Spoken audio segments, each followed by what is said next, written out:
Je m'appelle Antoine Mercier. J'ai 49 ans. Je dirige les opérations régionales d'une entreprise de transport routier et de logistique de taille moyenne basée en périphérie de Lyon. Je ne suis pas le genre d'homme qui parle beaucoup de lui lors des dîners. Je suis le genre d'homme qui s'assure que les camions arrivent à l'heure, que les contrats sont carrés et que les chiffres ne mentent pas. Les chiffres ne mentent jamais. Les gens, si. J'ai rencontré Nathalie Moreau lors d'un barbecue entre amis à l'été 2001.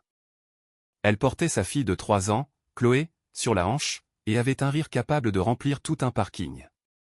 Le père biologique de Chloé, Damien Perrin, avait déjà disparu du paysage depuis près de 2 ans à l'époque.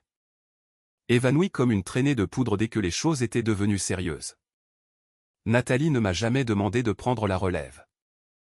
Je l'ai simplement fait. C'est ce qu'on fait quand on est forgé d'une certaine manière. On voit quelque chose qui a besoin d'être maintenu en un seul morceau, et on le maintient. J'ai entraîné l'équipe de foot de Chloé quand elle avait 7 ans.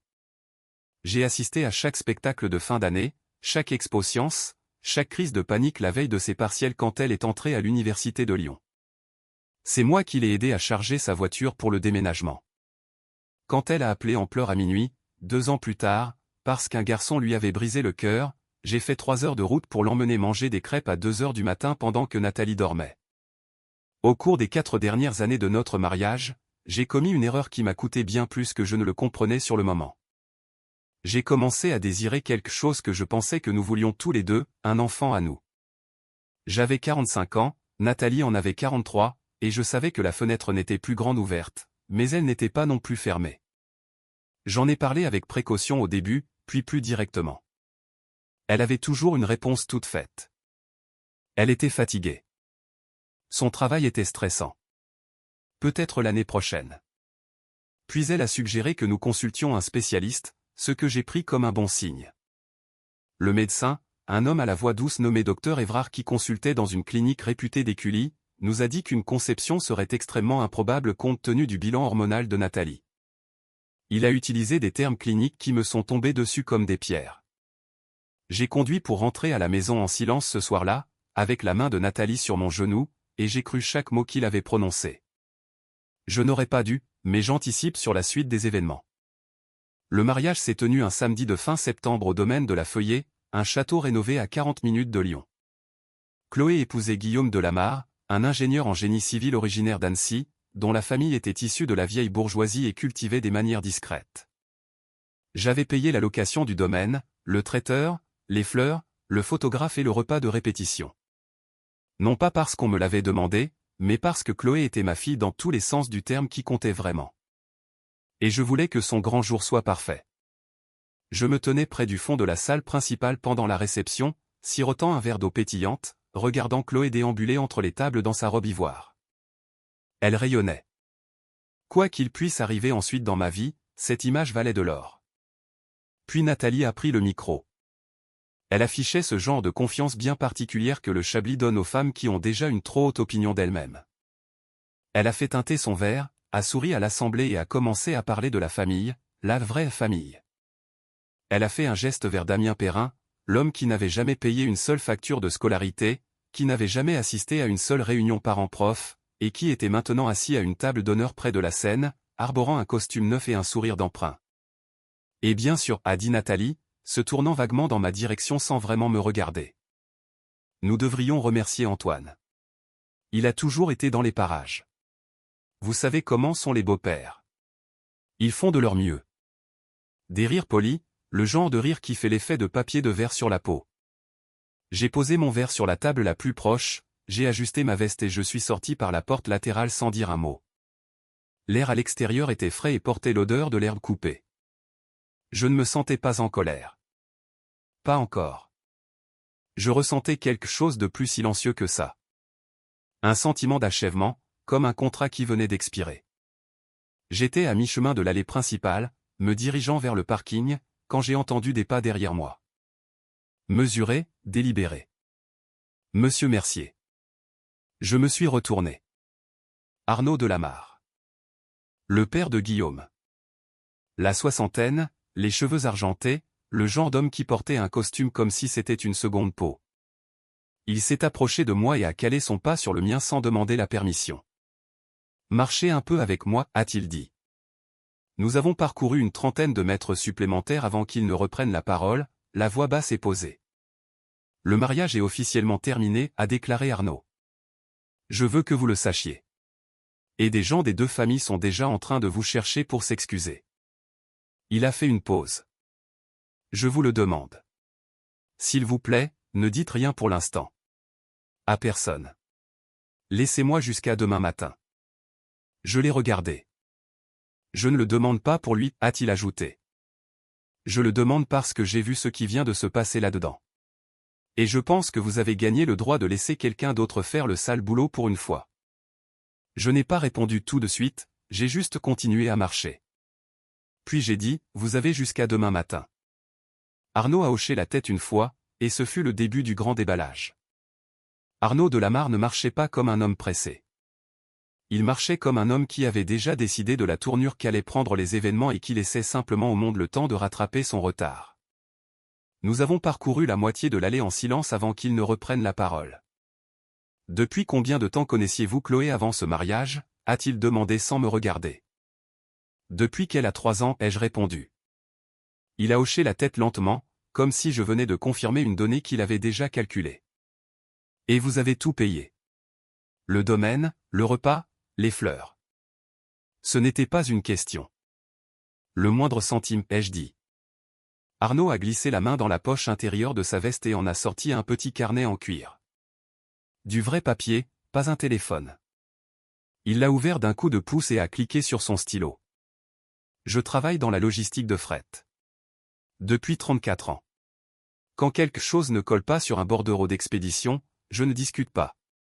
Je remonte simplement à l'origine. Il s'est arrêté de marcher et s'est tourné pour me faire face. Votre nom n'apparaît nulle part dans le livret de ce mariage, monsieur Mercier. Ni dans les remerciements. Ni sur le plan de table que j'ai reçu en tant qu'invité. Il a marqué une pause. Pour un homme qui a financé l'intégralité de l'événement, ce n'est pas un oubli. C'est une décision. Je n'ai rien dit. Il avait raison et nous le savions tous les deux. Arnaud a tourné une page blanche. Je vais passer quelques coups de fil ce soir. Au traiteur, à la coordinatrice du domaine, au photographe. Je veux savoir qui a signé les contrats. Je veux savoir quel nom figure sur les relevés de paiement. Il m'a regardé fixement. J'ai déjà une petite idée de ce que je vais trouver. Et que comptez-vous faire avec ça, ai-je demandé. Ce qu'il faudra faire, a-t-il répondu simplement. Puis il a plongé la main dans sa poche poitrine et m'a tendu un morceau de papier plié. J'ai récupéré ça dans la confirmation par email de l'organisatrice avant le dîner. Je sentais que quelque chose clochait en arrivant quand je n'ai vu votre nom nulle part. Je l'ai déplié. C'était une facture partielle. À compte pour le domaine, 8 400 €. Payé par virement bancaire. Le nom sur le compte émetteur, A.T. Mercier. Mon nom, mon argent, le mariage de ma fille. Je l'ai replié. Gardez-le, a dit Arnaud. Vous en aurez peut-être besoin plus tard. Nous avons repris notre marche. La route était calme. Quelques voitures sont passées, leurs phares balayant le bitume humide. J'ai pensé à Nathalie, de retour dans la salle, probablement déjà en train de réécrire la soirée dans sa tête. En train de peaufiner la version qu'elle raconterait à ses amis. Cet homme qu'elle a présenté comme le père de Chloé, a dit Arnaud prudemment. Damien Perrin. Il est parti quand Chloé avait 18 mois, ai-je dit. Il a raté tous ses anniversaires jusqu'à ses 16 ans, puis il a débarqué comme si de rien n'était. La mâchoire d'Arnaud s'est contractée de manière presque imperceptible. Il est assis à la table d'honneur. J'ai vu son marque-place en arrivant. Celle-là a fait plus mal. Je savais que Damien était invité.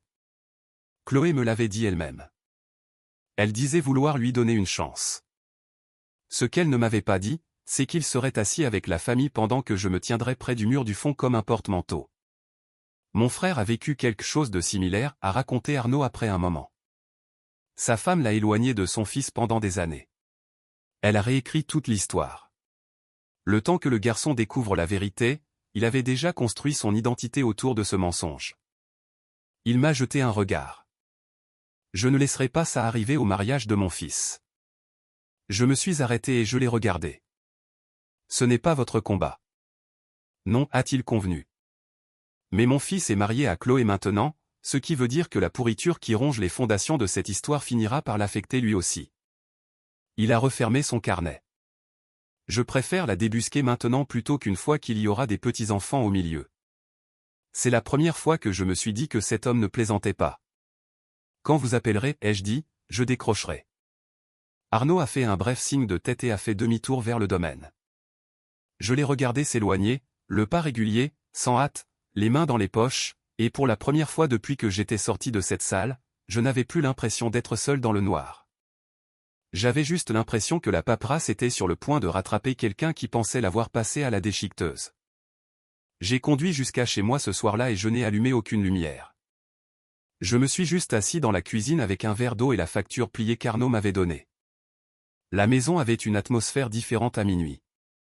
Pas exactement vide, mais honnête, comme si elle avait attendu que j'arrête de faire semblant que tout allait bien.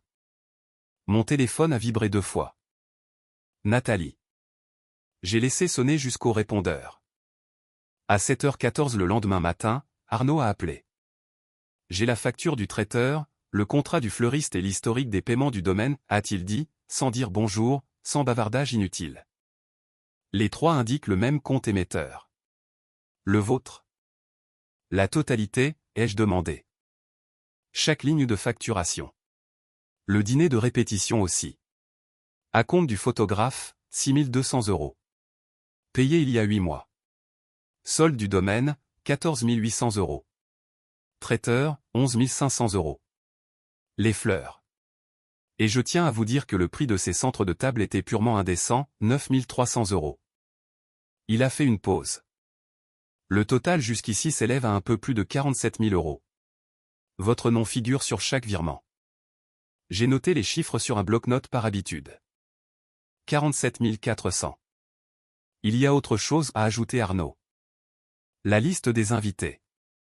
J'ai demandé à mon assistante d'extraire le document original des confirmations sur le serveur de la coordinatrice de l'événement.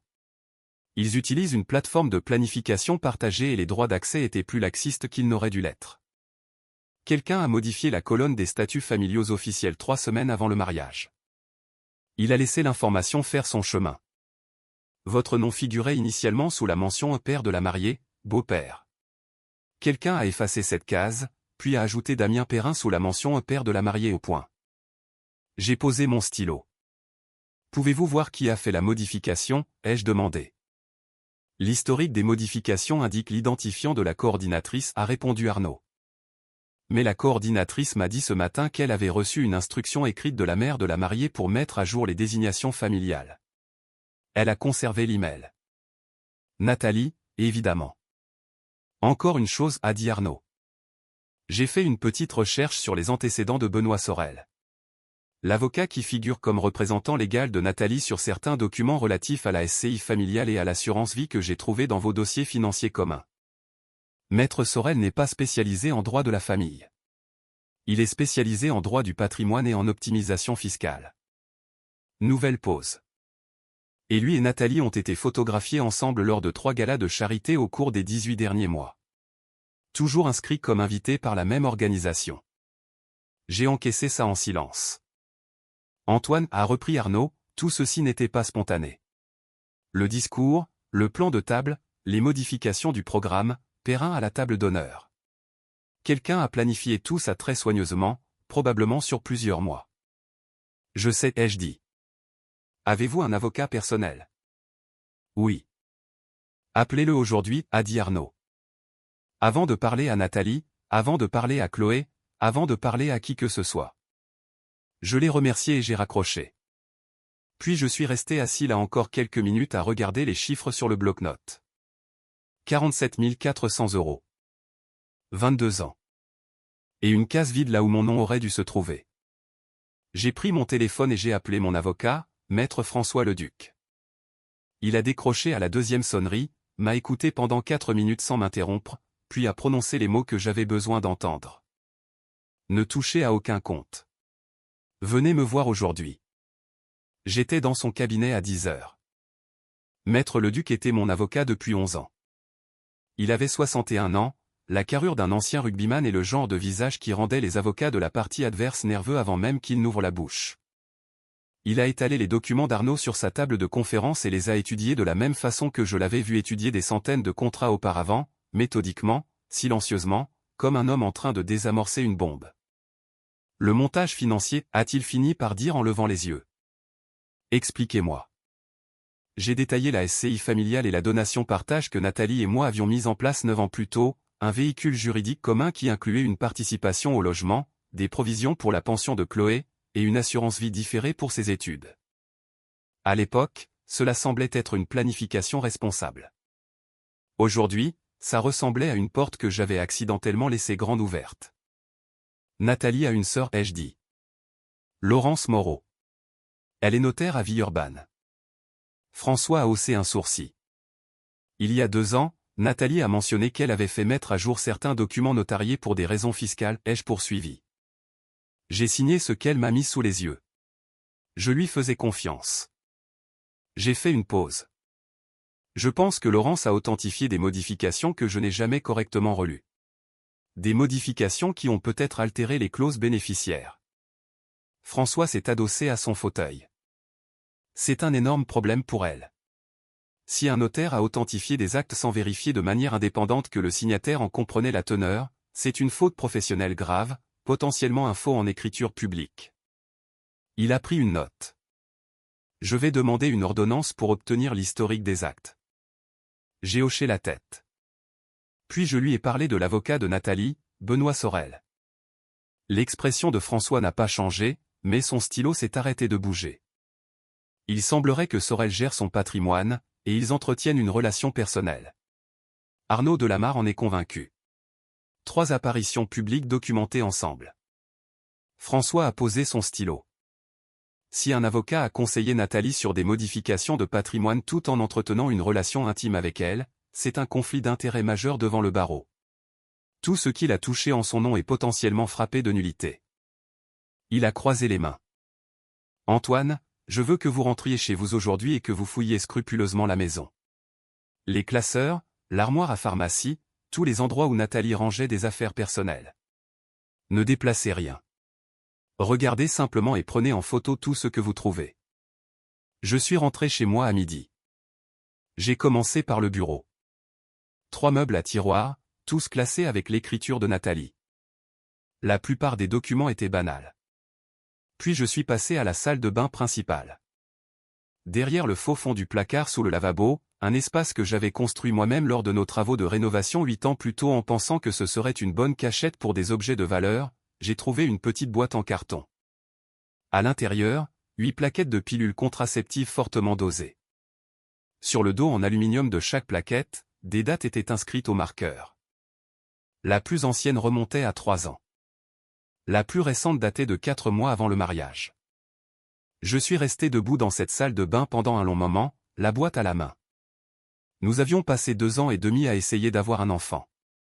Des rendez-vous avec le docteur Évrard, des discussions sur le timing, Nathalie répétant qu'elle en avait autant envie que moi. Et pendant tout ce temps, elle s'était assurée que ce soit impossible. J'ai tout pris en photo, j'ai remis la boîte exactement là où je l'avais trouvée. Puis je suis descendu, je me suis assis à la table de la cuisine et j'ai appelé François. J'ai trouvé quelque chose, ai-je dit. Dites-moi. Je lui ai parlé des contraceptifs, des dates, du docteur Évrard et de son diagnostic. François est resté silencieux un instant. Puis, qui vous a orienté vers le docteur Évrard? J'ai fouillé dans mes souvenirs. C'est Nathalie qui l'a suggéré, elle a dit qu'une amie lui avait recommandé sa clinique. Je vais creuser les relations professionnelles du docteur Évrard, a dit François. Ne confrontez pas Nathalie. Ne mentionnez pas ce que vous avez trouvé. Pas encore. J'ai raccroché et j'ai regardé par la fenêtre de la cuisine qui donnait sur le jardin. Le jardin que j'avais aménagé de mes propres mains. La clôture que je réparais chaque printemps. Le chêne sur lequel Chloé avait gravé ses initiales quand elle avait 9 ans. 22 ans d'entretien, de présence constante, passés à croire que les gens que j'aimais faisaient de même. La boîte dans le placard prouvait le contraire. 3 jours après le mariage, Chloé a appelé. J'ai laissé sonner 2 fois avant de décrocher. Pas par hésitation, mais par calcul. Chaque conversation à partir de maintenant allait avoir son importance, et je n'allais trébucher dans aucune d'entre elles par manque de préparation. Papa, a-t-elle dit, puis elle s'est arrêtée comme si le mot l'avait surprise elle-même. Je suis là, ai-je répondu. Nous nous sommes retrouvés dans un vieux bistrot sur la Nationale 7 où nous allions depuis qu'elle était au collège. Une banquette d'angle, un éclairage affreux, la meilleure tarte aux pommes du département du Rhône. J'étais là le premier. Je l'ai regardé franchir la porte. La même fille que j'avais conduite à ses entraînements de natation à 5 heures du matin pendant 6 années d'affilée, sauf qu'aujourd'hui, ses yeux portaient quelque chose de plus lourd que tout ce que j'y avais jamais vu. Elle s'est assise, a enroulé ses 2 mains autour de sa tasse de café et m'a regardé droit dans les yeux. Je n'ai pas laissé cette case vide dans le programme. Je te le jure. Maman s'est occupée de toutes les communications avec les prestataires. J'ai validé la version finale sans lire chaque ligne, et c'était stupide et j'en assume la responsabilité. Je te crois, ai-je dit. Elle a soufflé. Le père de Guillaume nous a montré les documents des prestataires. Je savais que tu avais contribué aux frais du mariage. Je ne savais pas que tu avais tout payé. Maman m'avait dit que sa famille prenait une partie en charge. Elle a fait une pause. Elle m'a menti à moi aussi, papa. Je n'ai pas répondu directement à cela. Je l'ai juste laissé continuer. Et Damien. Je l'ai invité parce que je pensais être prête à clore un chapitre. Je ne savais pas qu'elle l'installerait à la table d'honneur. Je ne savais rien pour la modification officielle du statut. Sa voix s'est étranglée. Quand Arnaud m'a montré cet email, je n'arrivais plus à respirer. Chloé, ai-je dit, rien de ce que ta mère a manigancé n'est de ta faute. Tu n'es pas responsable de ce qu'elle a construit dans ton dos. Elle m'a regardé pendant un long moment. J'aurais dû me battre davantage pour que ton nom soit sur ce programme, pour que tu sois au premier rang. Je l'ai laissé tout diriger parce que c'était plus facile, et la facilité était le mauvais choix. Nous sommes restés assis là encore 40 minutes. Nous avons commandé de la tarte, à laquelle aucun de nous n'a vraiment touché. Quand elle m'a pris dans ses bras sur le parking après, elle m'a serré plus longtemps que d'habitude. Je l'ai laissé faire. C'était mardi. Le mercredi matin, Arnaud a appelé avec des nouvelles concernant Ambre Laurent, la meilleure amie de Chloé depuis leur première année de fac. Ambre avait envoyé un SMS d'excuses à Chloé la veille au soir. Dedans, elle avouait avoir fourni des informations à Nathalie pendant près de 2 ans. Des conversations privées, des détails sur la complicité grandissante entre Chloé et moi, et même le fait que Chloé avait expressément demandé à ce que je prononce un discours lors de la réception. Nathalie avait utilisé chaque miette d'information pour planifier mon effacement. Chloé me l'a transféré immédiatement, a dit Arnaud.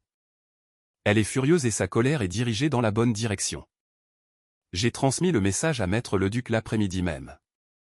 Le jeudi, Arnaud a trouvé un lien entre Nathalie et l'avocat Benoît Sorel qui a transformé les soupçons en preuves accablantes. Une annonce immobilière conjointe datant de 13 mois pour un chalet au bord du lac du Bourget, enregistré à leurs 2 noms. L'annonce avait été retirée, mais les archives départementales du cadastre n'oublient rien. François bondissait de sa chaise avant même que je termine ma phrase. Chaque document que Sorel a touché en son nom est maintenant compromis, a déclaré François. Chaque modification de patrimoine, chaque ajustement de clause bénéficiaire. Nous attaquons tout.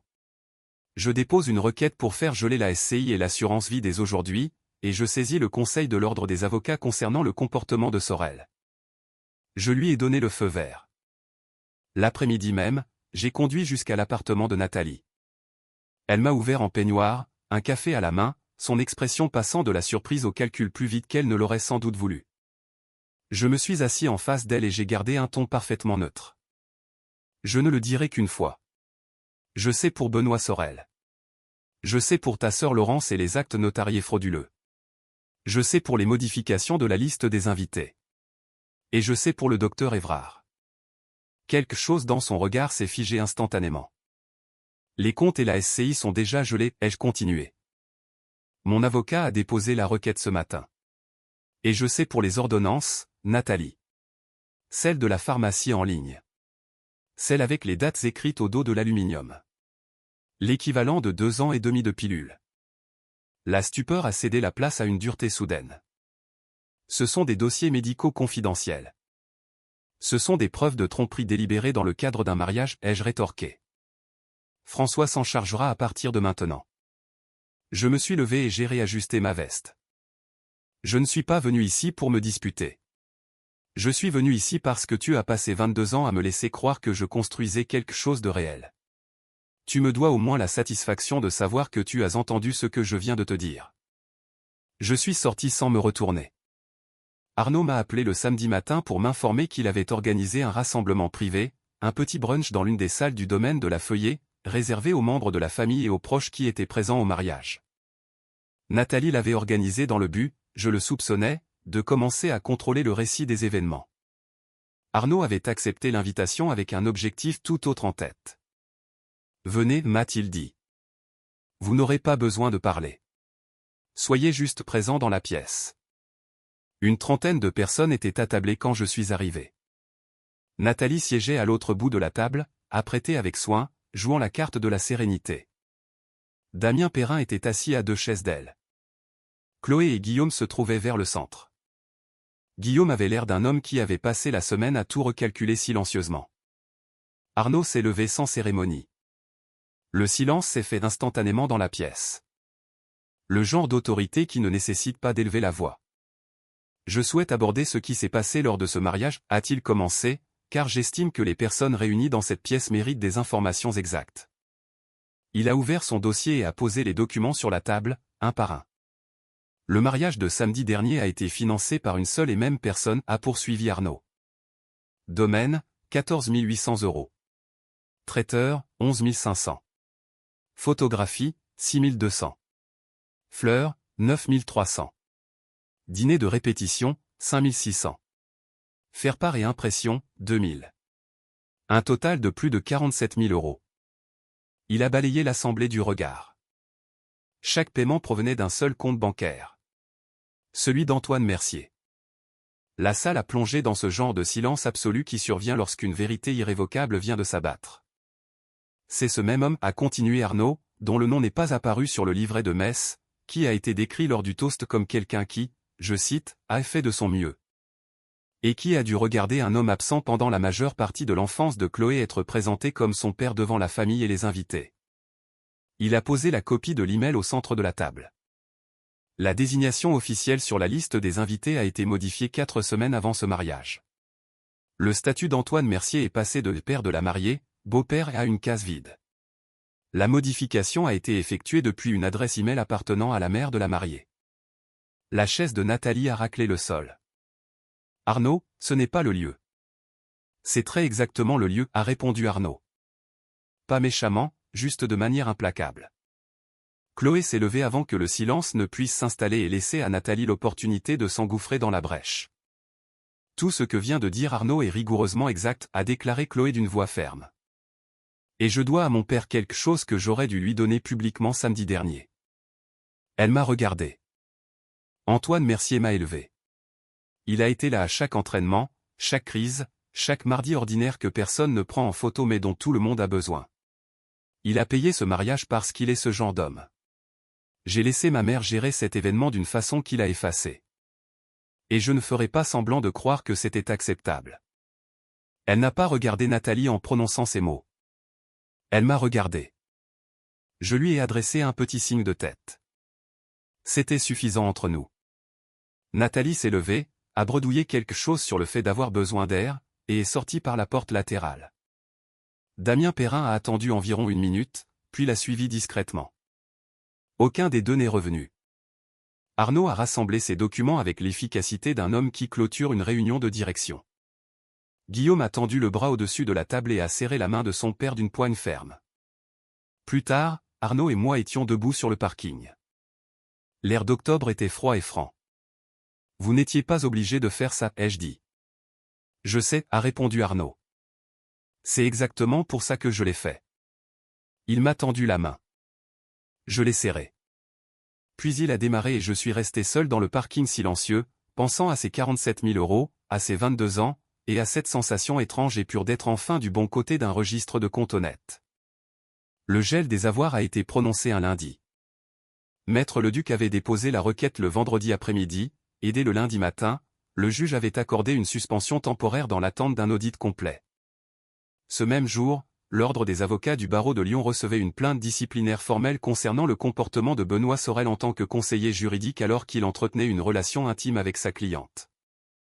François était méticuleux. Il l'était toujours. Je n'ai pas appelé Nathalie pour le lui dire. Je n'en avais pas besoin. Son avocat, un nouveau désormais puisque Sorel s'était discrètement retiré du dossier à l'instant même où la plainte pour conflit d'intérêts était tombée, a appelé le cabinet de François avant midi. Ce à quoi je ne m'attendais pas, c'était Damien Perrin. François m'a appelé le mardi après-midi avec ce ton si particulier qu'il prenait quand quelque chose le surprenait sincèrement, ce qui n'arrivait pas souvent. Perrin a engagé un avocat, a-t-il dit.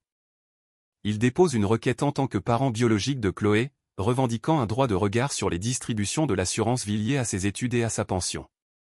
J'ai digéré l'information un instant. Il est parti quand elle avait 18 mois. Je sais, a dit François. Son avocat plaide que la filiation biologique crée un droit inaliénable quelle que soit la période d'absence. C'est un coup d'épée dans l'eau, mais c'est conçu pour compliquer votre dossier et faire gagner du temps et un moyen de pression à Nathalie. Peut-il gagner ? Non, a répondu François catégoriquement. Mais ça va coûter du temps et des frais de procédure pour faire rejeter sa demande, ce qui est le but recherché. Une pause. Ça nous apprend aussi quelque chose. Perrin n'a pas inventé ça tout seul. Quelqu'un l'a orienté vers un avocat et lui a donné une raison d'attaquer. J'ai pensé au chalet au bord du lac du Bourget. À Benoît Sorel, qui même avec une plainte à l'ordre au-dessus de la tête, ne savait pas quand s'arrêter de tirer les ficelles. Régler ça, ai-je dit. Je suis déjà en train de rédiger la réponse, a assuré François. Ce soir-là, je suis passé devant la maison. Ma maison techniquement, puisque Nathalie avait déménagé et que j'y avais discrètement repris mes quartiers. Le chêne dans le jardin arrière portait toujours les initiales de Chloé gravées dans son écorce. Je suis resté dans la cuisine pendant un moment, sans rien faire de particulier, profitant juste de l'espace sans avoir à jouer de rôle pour qui que ce soit. Mon téléphone a vibré, un SMS d'un numéro inconnu, pas de texte, juste une photo. Je l'ai ouverte. C'était une photo de Nathalie et Benoît Sorel dans ce qui ressemblait à l'aéroport de Lyon-Saint-Exupéry, des bagages à leurs pieds, la main de Sorel dans le bas du dos de Nathalie. L'horodatage intégré à l'image indiquait qu'elle avait été prise 4 jours après le mariage. Je l'ai transféré à François sans faire de commentaire. Il a répondu en moins de 3 minutes, bien reçu. Ça s'ajoute au dossier pour le barreau et pour l'audit patrimonial. Parfait. J'ai posé mon téléphone et je suis resté à la fenêtre de la cuisine à regarder le jardin. Le chêne, le potager que j'avais bâti à partir d'un carré de terre nu 11 ans plus tôt. La clôture que je repeignais chaque printemps parce que Nathalie disait toujours qu'elle allait s'en occuper et ne le faisait jamais. 22 ans d'entretien, de présence, 22 ans à être l'homme qui maintenait la baraque à flot pendant que quelqu'un d'autre préparait sa sortie. C'était mardi.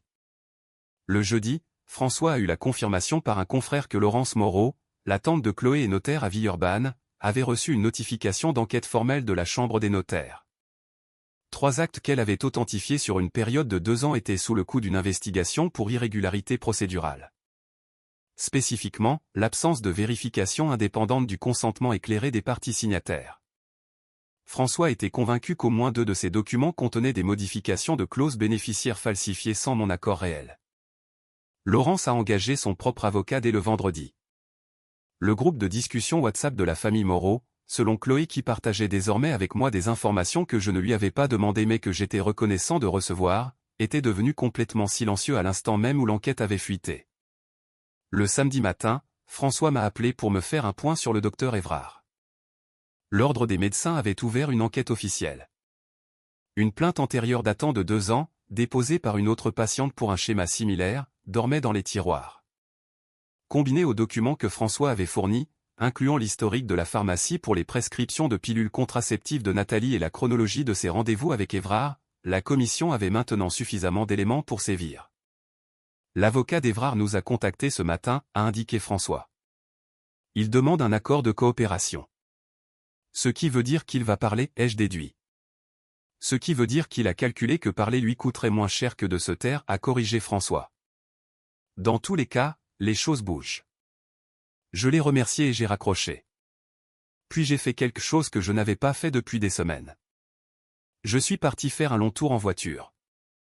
Pas de destination précise, pas de podcast, pas de coup de fil, juste l'autoroute, les paysages plats de la région et le silence bien particulier d'un homme qui a mis une machine en marche et qui attend qu'elle fasse son œuvre. J'ai repensé aux 2 années de rendez-vous médicaux, à la certitude que le temps nous était compté, à ce chagrin si spécifique qui vous étreint quand vous pensez que votre corps a échoué à vous donner la chose que vous désiriez le plus. Nathalie m'avait délibérément mis ce chagrin entre les mains et m'avait regardé le porter. Elle s'était assise à côté de moi dans cette clinique, gardant un visage impassible, et avait laissé un médecin me servir un mensonge qu'elle avait payé. La colère que je ressentais face à ça n'était pas bruyante. C'était cette colère froide, sédimentée, qui n'a pas besoin d'être hurlée pour être réelle. Le genre de colère que l'on range dans un dossier et qu'on laisse la justice exprimer à sa place. Je me suis arrêté sur une aire de repos près de Vienne. Je suis resté sur le parking et j'ai appelé Arnaud. « Comment tenez-vous le coup » a-t-il demandé. « Le cap est maintenu » ai-je répondu. Un blanc. « Chloé a appelé Guillaume hier soir » a repris Arnaud. Elle a demandé s'ils pouvaient tous les deux venir passer Noël chez nous. Une courte pause. J'ai dit oui. Je n'ai pas répondu tout de suite. J'ai juste regardé le ciel gris de novembre à travers le pare-brise. C'est bien, ai-je fini par dire. C'est la bonne décision. Elle fait des efforts. Laissez-lui le temps d'arriver jusqu'à vous, a conseillé Arnaud. C'est ce que je fais, ai-je dit. Nous avons discuté de tout et de rien pendant encore 10 minutes. Le genre de conversation que les hommes ont quand ils ont déjà dit l'essentiel et qu'ils ont juste besoin de garder le contact. Quand j'ai raccroché, je suis resté encore quelques minutes dans le silence du parking. Puis j'ai repris l'autoroute et je suis rentré chez moi. La maison était exactement comme je l'avais laissée. Calme, honnête, à moi. Je suis entré, j'ai accroché mes clés au crochet près de la porte, le même crochet que j'avais installé le premier mois de notre emménagement, et je suis allé dans la cuisine me faire un café. Simple, réfléchi, ancré dans le présent. Quoi qu'il arrive ensuite, je n'allais plus jamais me laisser prendre au dépourvu. Le gel de la SCI a produit sa première conséquence visible un mercredi, 9 jours après le mariage. François avait pris des dispositions pour qu'une lettre recommandée soit livrée à la nouvelle adresse de Nathalie, la maison de Daniel Caron, comme par hasard, ce qui ajoutait une couche d'ironie vu ce que nous savions désormais sur le rôle de sa sœur Laurence dans l'authentification des actes. La lettre détaillait le gel des avoirs, la portée de l'audit et le fondement juridique de la démarche. Elle mentionnait également, en des termes précis et mesurés, le prêt personnel en souffrance de 31 000 € que Nathalie m'avait demandé 8 ans plus tôt. Documenté par une reconnaissance de dette signée dont j'avais presque oublié l'existence jusqu'à ce que François me demande d'exhumer toutes les archives financières de la décennie écoulée, avec les intérêts légaux calculés à partir de la date de l'accord initial.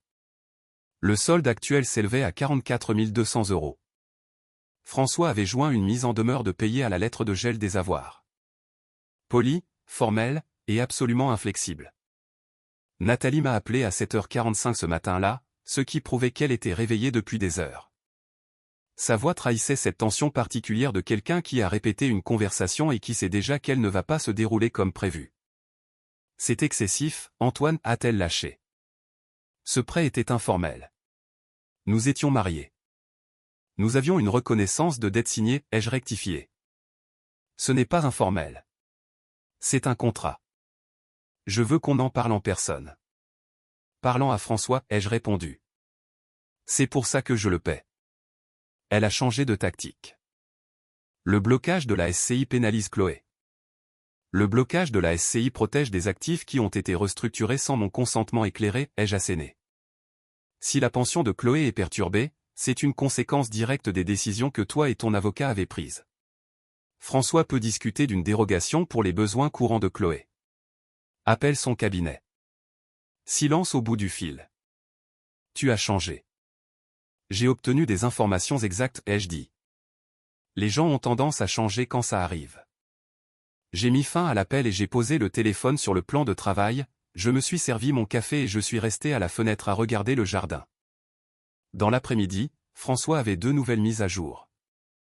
Premièrement, le Conseil de l'Ordre avait formellement ouvert une procédure disciplinaire contre Benoît Sorel. Son retrait du dossier de Nathalie n'avait pas été assez rapide pour distancer la plainte, et le registre de propriété du chalet cosigné était maintenant versé aux pièces de la procédure. Le cabinet d'avocats de Sorel l'avait placé en congé administratif en attendant le verdict. Deuxièmement, la notaire Laurence Moreau avait conclu un accord de coopération avec la Chambre des notaires en échange d'une réduction de sa sanction. Elle avait fourni une déclaration écrite confirmant qu'elle avait authentifié des actes modificatifs à la demande de Nathalie sans procéder à la vérification indépendante de ma compréhension et de mon consentement, comme l'exigeait la loi. Elle déclarait que Nathalie lui avait assuré que ces changements n'étaient qu'une simple mise à jour de routine et que je les avais déjà relus. François m'a lu la phrase clé de la déclaration de Laurence au téléphone, je considérais qu'il s'agissait d'une simple formalité. Je n'ai pas vérifié de manière indépendante que le co-contractant avait conscience des modifications de fond. C'est suffisant pour annuler les actes, a conclu François. Tous. Nous déposons un recours pour rétablir les termes initiaux du contrat avant la fin de la semaine. Et pour la mise en demeure, ai-je demandé. Le nouvel avocat de Nathalie a appelé cet après-midi, a dit François. Ils veulent négocier. Je lui ai dit que le chiffre était non négociable, ai-je réfléchi un instant. Donnez-leur 2 semaines. Ensuite, nous lançons une procédure de recouvrement judiciaire. C'est noté, a conclu François. Ce soir-là, Chloé m'a envoyé une photo par SMS. Pas de légende, juste une photo de nous deux lors de la remise de son diplôme du baccalauréat. Moi dans une veste un peu trop habillée pour l'occasion, elle avec son diplôme à la main. Nous plissions tous les deux les yeux à cause du soleil. Je me souvenais de ce jour. Je me souvenais à quel point j'étais fier et comment je n'avais pas trop su comment gérer toute cette émotion. Alors je m'étais contenté de me tenir à côté d'elle et d'avoir laissé le photographe faire son travail. J'ai regardé la photo pendant un long moment. Puis j'ai tapé, je me souviens de ce jour. Tu as fait le meilleur discours de toute ta promo. Elle a répondu par une seule phrase. Tu étais le seul à me l'avoir dit avant que je monte sur scène. J'ai posé le téléphone et j'ai fini mon café. Dehors, le vent de novembre soufflait dans le chêne du jardin. Les branches étaient nues à présent, mais le tronc était solide. Les initiales gravées dedans étaient toujours aussi nettes que le jour où elle les y avait sculptées. Certaines choses résistent. L'accord de médiation est tombé un jeudi, 3 semaines après que François eut fait geler le patrimoine.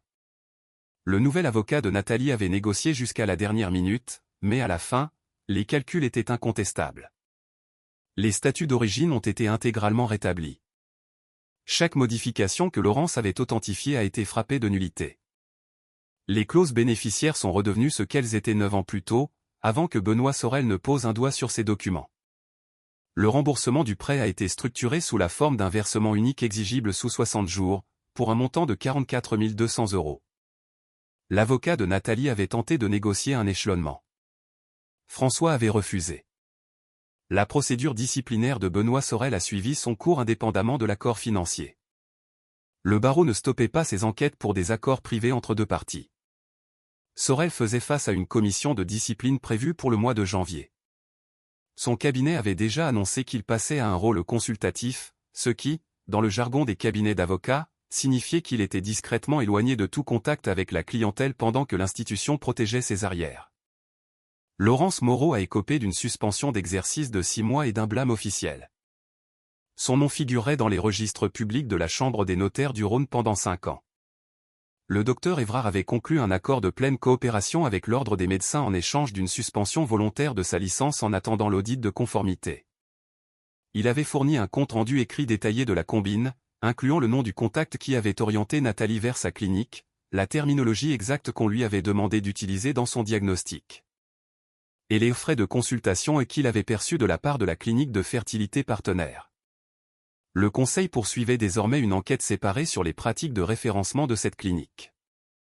François estimait que la licence d'Évrard ne survivrait pas à l'audit. J'ai lu tout cela un vendredi matin, assis à la table de ma cuisine avec une tasse de café, drapé dans cette quiétude particulière d'un homme qui a attendu très longtemps que quelque chose se termine. La dernière ligne du résumé de François tenait en une phrase, « La requête de Damien Perrin a été rejetée mardi avec interdiction de dépôt ultérieure. Aucune autre procédure n'est attendue. » J'ai posé les papiers et j'ai regardé par la fenêtre. Le chêne était nu, le mois de novembre l'ayant dépouillé de ses feuilles, mais son tronc était aussi robuste qu'il l'avait toujours été. L'après-midi même, Chloé est passée à la maison. Elle n'a pas envoyé de SMS pour prévenir, elle a débarqué à l'improviste comme elle le faisait quand elle était au lycée et qu'elle avait besoin d'un endroit pour réfléchir. Elle s'est assise à la table de la cuisine en face de moi et a posé ses 2 mains à plat sur la surface, comme si elle essayait de s'ancrer. J'ai quelque chose à dire, a-t-elle commencé. Je t'écoute, ai-je dit. Je repasse tout en boucle dans ma tête depuis des semaines. Chaque choix que je n'ai pas fait. Chaque fois que j'ai laissé maman tout diriger parce que c'était plus facile que de lui tenir tête. Chaque fois que je me suis persuadé que ce n'était pas grave.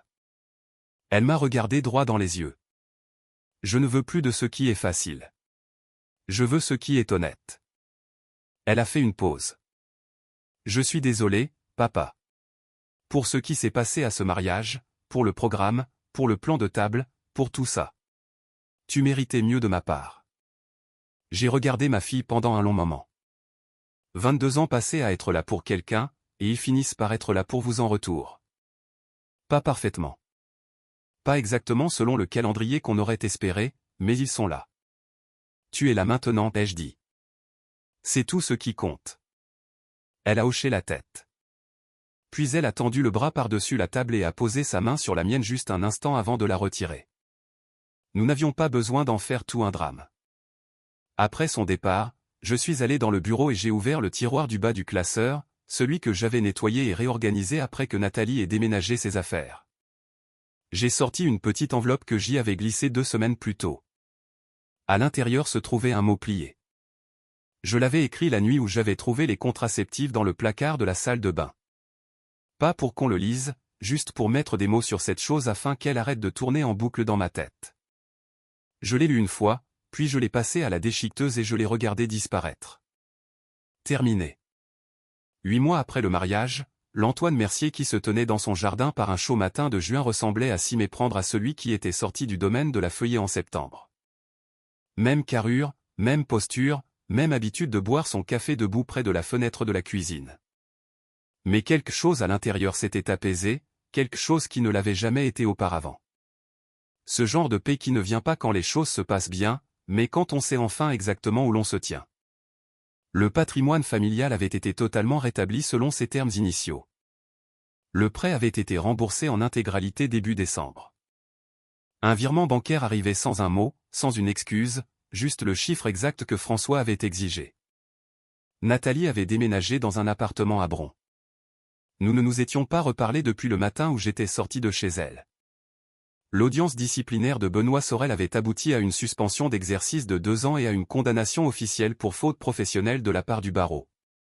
Le chalet au bord du lac du Bourget avait été mis en vente en février.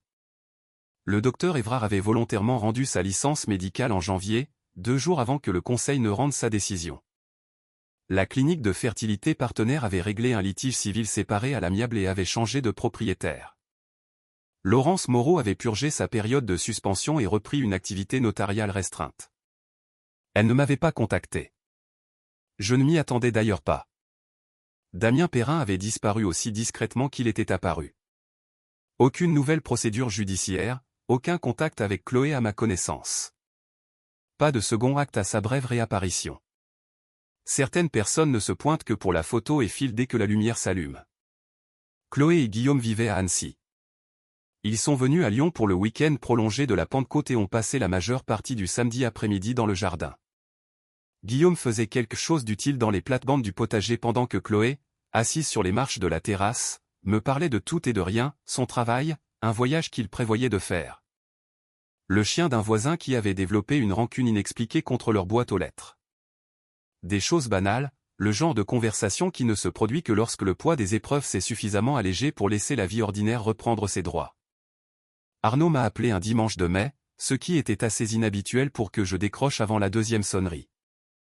Il m'a annoncé que sa femme et lui étaient en train de créer une petite fondation, informelle, financée sur fonds privés, destinée à fournir une assistance juridique aux beaux-parents pris au piège dans des litiges patrimoniaux complexes. Il a expliqué qu'une conversation avec un homme sur un parking en octobre dernier avait fait germer l'idée. « J'aimerais mettre votre nom sur le comité consultatif », a-t-il dit. Pas en tant que donateur, mais en tant que quelqu'un qui connaît le terrain. J'y ai réfléchi pendant environ 4 secondes. Oui, ai-je répondu. La première réunion du comité était programmée pour juillet à Lyon. 3 autres hommes siégeaient au conseil. Un professeur à la retraite de Saint-Étienne, un pompier de Grenoble, un superviseur logistique de Dijon. Des vies différentes, des détails différents, mais la même trame de fond. des hommes qui étaient restés quand il aurait été plus facile de partir, qui en avaient payé le prix, et qui étaient maintenant en position de s'assurer que le suivant aurait un terrain plus solide sous les pieds. J'ai pris ma voiture pour me rendre à cette première réunion un mardi matin de début juillet, je me suis garé sur un parking du centre-ville et je suis resté assis un moment avant d'entrer. La ville grouillait autour de moi comme le font les villes, indifférentes, continues, où l'histoire de chacun est noyée dans la masse vue du trottoir. J'ai repensé à ces 2 ans et demi à essayer d'avoir un enfant, au chagrin que j'avais porté pour quelque chose qui n'avait jamais été réel. Je ne laissais plus la colère m'atteindre pour ça. La colère coûte cher, et j'avais appris à dépenser mon énergie avec prudence. J'ai pensé à Chloé quand elle avait 8 ans, endormie sur le canapé avec un lapin en peluche coincé sous le bras, pendant que j'étais assis par terre à côté d'elle à regarder un film de série Z au beau milieu de la nuit parce qu'elle avait fait un cauchemar et refusait de rester seule. Ça ne me dérangeait pas. C'était la partie que personne ne prend en photo. Ces heures ordinaires, sans témoin, qui constituent la véritable structure d'une relation. Ces heures-là étaient à moi. Elles avaient toujours été à moi. Aucune paperasse, aucune liste d'invités truqués, aucun discours au micro ne pourrait remonter le temps pour me les reprendre. Je suis sorti de la voiture, j'ai ajusté ma veste et je suis entré dans le bâtiment. Certains hommes se reconstruisent avec fracas. Ils ont besoin d'un public, d'une revanche éclatante, d'une grande démonstration de force. Je le comprenais, mais j'avais toujours été plus doué pour le travail silencieux, les efforts de longue haleine, la main sur le petit matin quand personne d'autre n'est encore réveillé. Ça n'avait pas changé. Ce qui avait changé, c'est que j'avais fini de le faire pour des gens qui considéraient tout cela comme invisible. Le chêne trônait toujours dans le jardin. Les initiales de Chloé étaient toujours aussi nettement entaillées dans l'écorce. À l'automne, les feuilles tomberaient à nouveau, comme elles l'avaient toujours fait, mais le tronc tiendrait bon, comme il l'avait toujours fait. C'était suffisant pour reconstruire par-dessus.